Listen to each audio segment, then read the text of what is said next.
मैं दिल का राज कहता हूँ कि जब जब सांसें लेता हूँ तेरा ही नाम लेता हूँ ये तूने क्या किया। গুড মর্নিং বলে দাও। Good morning. Welcome back to my YouTube channel thoughts by Molima. আজকে আমি আমার মুখ না দেখিয়ে মিঠির মুখ দেখিয়ে ভিডিও শুরু করছি কারণ আমি এখন খুব ভালো অবস্থায় নেই। আমিও নেই তাও তো আজকে আমরা যাব কোথায় কোথায় একটু বলে দাও। আজকে আপাতত আমাদের প্ল্যান আছে, প্রথমে আমরা জগন্নাথ দেবকে দর্শন করতে যাব, আর তারপর আমরা ফিরে এসে আবার একটু সি বিচে যাওয়ার ইচ্ছা আছে। আপাতত এইটা প্ল্যানিং রয়েছে। তো যদি সব কিছু সাকসেসফুলি হয় তো চেষ্টা করব সব কিছু তোমাদের সাথে শেয়ার করার। হ্যাঁ, আর ভিডিওটা সবাই শেষ অবধি দেখো।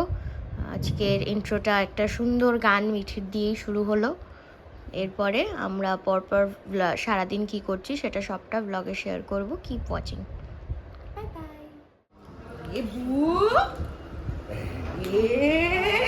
Say something. Say something.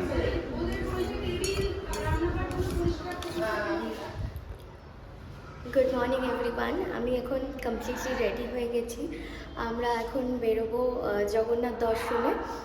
পুরীতে আছি যেহেতু জগন্নাথ দর্শন তো করতেই হবে। আর আমাদের আসা বিশেষ কারণ ছিল বিহুর জন্মদিন, সেটা তোমরা আগের দিনের ব্লগে দেখতেই পেলে। তো বিহুর জন্মদিন হয়ে গেছে, এবার আমাদের মানসিকও ছিল বিহুকে নিয়ে মন্দিরে যাওয়ার, পুজো দেওয়ার। তো সেটাই আমরা করতে যাচ্ছি আজকে সকাল সকাল রেডি হয়ে, নতুন জামা কাপড় পরে বা কাঁচা জামা কাপড় পরে মন্দিরে যাওয়া, পুজো দেওয়া। তো আমি কমপ্লিটলি রেডি। সবাই জানিও আমাকে দেখতে কেমন লাগছে, আর পুরো ভিডিওটা খুব ভালো করে এনজয় করো। আমরা জগন্নাথ দেবের মন্দিরে যাচ্ছি আমার সোহাগীর, আমার তিতিনের ফার্স্ট বার্থডেতে।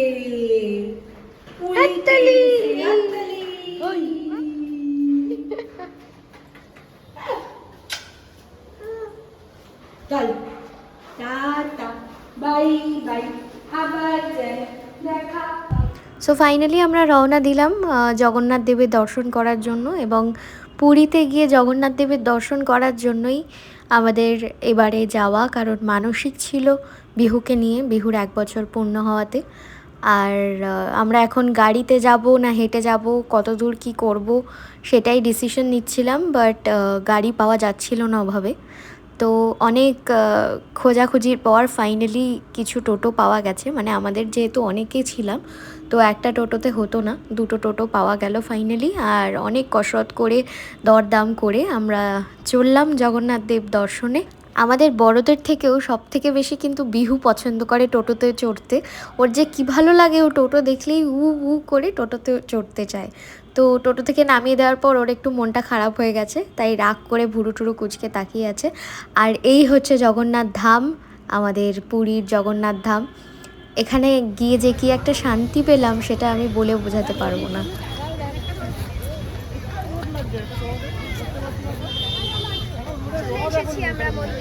মন্দিরে চলে এসেছি, এখন আমাদের পুজো দেওয়া হবে। বাইরে ফোন জুতো সব দিয়ে যেতে হবে, তো তারপরে পুজো দিয়ে এসে আবার তোমাদের সাথে শেয়ার করছি। এই সব বলে ফোন টোন রেখে জুতো টুতো রেখে তো চললাম মন্দিরে জগন্নাথ দেব দর্শনে।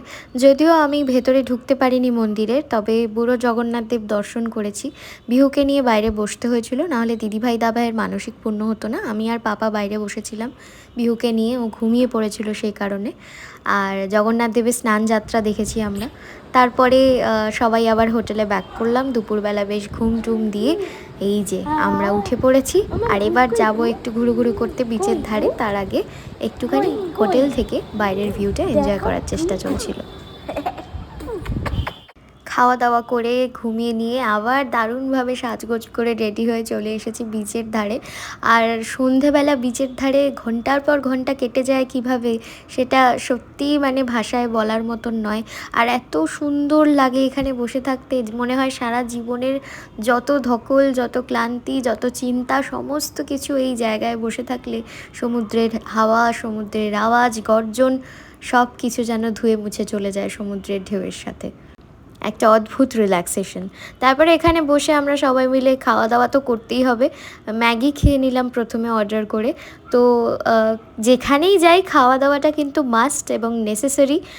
খাওয়া দাওয়া না হলে একেবারেই কিন্তু চলে না। আর তারপরেই আমি নিয়েছি ঝালমুড়ি, কারণ আমার হচ্ছে ঝালমুড়ি, তারপরে এই যে বুড়ির চুল, এখন হাওয়াই মিঠাই বলে অনেকে, তবে এটা আসলে বুড়ির চুল। তো এটা খেতেও আমার ভীষণ ভালো লাগে, পাপার কাছে বায়না করে এটা কিনে নিলাম। আর বসে বসে তো পেট পুজো চলেই যাচ্ছে, আর তার মধ্যে উট বাবাজিকে দেখে তো পুরো মনে হচ্ছে রাজস্থানে চলে এসেছি। বাবা খাইয়ে দিচ্ছে, এটা তো বড় থাকবে না, নিজের নোকের ওই অবস্থা বলে। কি অবস্থা নোকের? কি করেছিস নোকে তুই জানিস? আসল কথা কিছুই না, নেল এক্সটেনশন করিয়েছি, তাই রিকোয়েস্ট করেছিলাম পাপা একটু খাইয়ে দাও। আর বাবা মাকে তো সবসময় এত ফ্রিভাবে পাওয়া যায় না, তাই মনে হয় আবার একটু ছোটোবেলায় ফিরে যাই ছুটির দিনগুলোতে।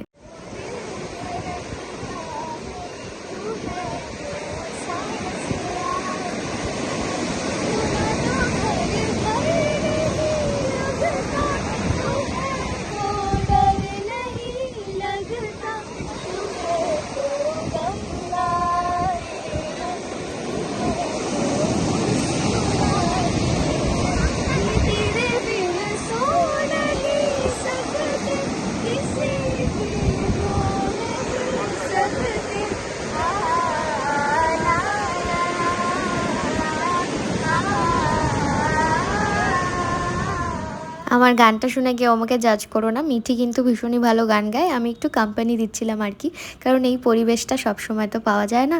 আর আজকের ভিডিওটা এখানেই শেষ করছি। ভিডিওটা ভালো লাগলে সবাই লাইক করো, শেয়ার করো আর সাবস্ক্রাইব করে দিও আমার চ্যানেল থটস বাই মৌলিমা।